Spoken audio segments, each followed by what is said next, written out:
so bright, old tales told in firelight. Cowboy's voice, it takes us there, traveling back with time to spare. Howdy, folks, and welcome to Holy Smoke, the podcast where we gather round the campfire, spin yarns about the good book, and try our darndest to live it out. I'm your host, Preacher, and these young cowboys and cowgirls are ready to ride for the brand. We'll share stories, ponder parables, and maybe have a chuckle or two. We believe in faith, family, and honest work, and most of all, the grace and love of our Lord Jesus. This podcast is just getting started, and we're hoping to partner with folks who share our values, businesses that believe in honesty, integrity, and supporting families. Think your brand's a good fit? We'd love to hear from you. Check the show notes for contact info. Now pull up a log, grab your coffee or sarsaparilla, and get ready for some holy smoke. Well, buckaroos and buckarettes, gather round close. Tonight's tale ain't a happy one. It's about how the first cowboy and cowgirl, Adam and Eve, got themselves into a heap of trouble and became Eden's outlaws. What happened, Preacher? Did they get lost on the ranch? Worse than getting lost, darling. They met a sneaky varmint, a slithering snake with a forked tongue and a voice smoother than melted butter. This here snake, he was a master of deception, a real smooth talker. What did he say? He started whispering doubts in their ears, making them question everything they knew about the big bossman. He told them the bossman was holding out on them, keeping something special hidden away. What was he hiding? He pointed them towards a tree, the tree of the knowledge of good and evil. Said, "The bossman told you not to eat from it, 'cause he don't want you to be like him, knowing everything." But that was a bald-faced lie. The big boss man loved them cowboys like his own children. Why would he keep something good from them? So, did they eat the fruit? The cowgirl, Eve, she was curious. She wanted to be enlightened, like the snake promised. She was afraid of being ignorant, of not knowing all there was to know. She forgot how much the bossman loved her, how he'd given her everything she could ever need. She took a bite, and then she gave some to Adam. And just like that, everything changed. They saw things they hadn't seen before, felt shame and fear for the first time. They hid from the bossman, afraid of his disappointment. Why did the bossman plant that tree on the ranch in the first place? That's a question a lot of folks ask, darling. We don't know for sure. Maybe it wasn't there to tempt him, but for something else entirely. Think about a tool on a ranch, like a horseshoe and hammer. It's mighty useful for putting shoes on a horse, but if you use it to hit someone on the head, well, that's going to cause a whole heap of harm. So, maybe the tree was useful for something else? Exactly. Maybe it helped the other trees grow, or maybe it had some special power we don't understand. But the point is, the boss man put it there for a reason, and he trusted Adam and Eve to obey him. But they didn't obey. Nope, they sure didn't. And that broke the trust between them. Like if you went to a friend's house and they said, "You can play with all my toys, just don't touch this one 'cause it's precious," you'd listen, right? But when we break that trust, there's a consequence. It ain't just about saying sorry or waiting for things to blow over.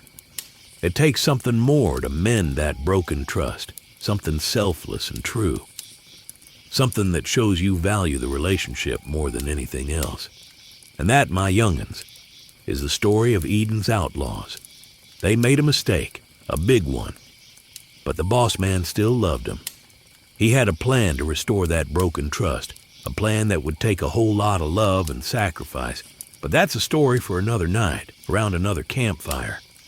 You know, this whole tale reminds me of a song about trust and forgiveness, about love that runs deeper than any river. A song about how even when we stray from the herd, the bossman's always there to round us up and bring us home. Ms. Melody, would you sing that song for us? It'd be my pleasure, Preacher. This one's called Eden's Outlaws, and it goes a little something like this.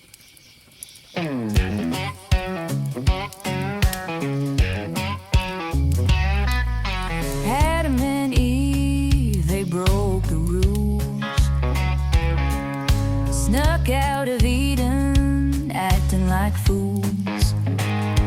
No more mangoes or naps in the shade. Now they're outlaws on a wild escapade.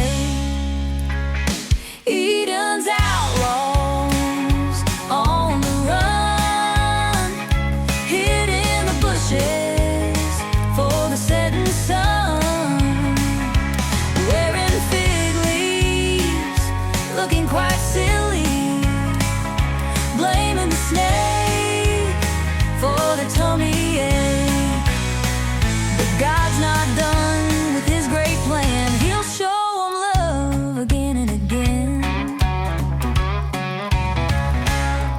Adam tried to lasso a wild boar, but it bucked him off with a mighty roar. Eve tried to milk a grumpy old cow, but it kicked her bucket and said no way now.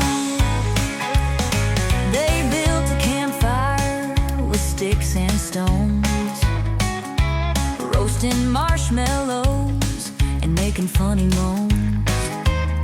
They sang silly songs and danced by the fire, living that outlaw life, taking it higher. Eden's outlaws on the run, hid in the bushes for the setting sun, wearing fig leaves, looking quite silly, blaming the snake for their tummy ache. But God's not done with his great plan. He'll show them love again and again. They met a donkey with a goofy grin, said, "Howdy, folks, where you been?" They told him their story about the forbidden fruit. The donkey laughed and said, "You're a real hoot." They rode that donkey across the wild terrain, searching for adventure again and again. They climbed a mountain and swam in a stream, living that outlaw life, a crazy dream. Eden's outlaws on the run, hid in the bushes for the setting sun, wearing fig leaves, looking quite silly, blaming the snake for their tummy ache. But God's not done with his great plan. He'll show them love again and again. Thanks for listening, y'all. Be sure to come back next time. Yeehaw. Adios, partner. Holy smoke and flame so bright, old tales told in firelight. Cowboy's voice, it takes us there.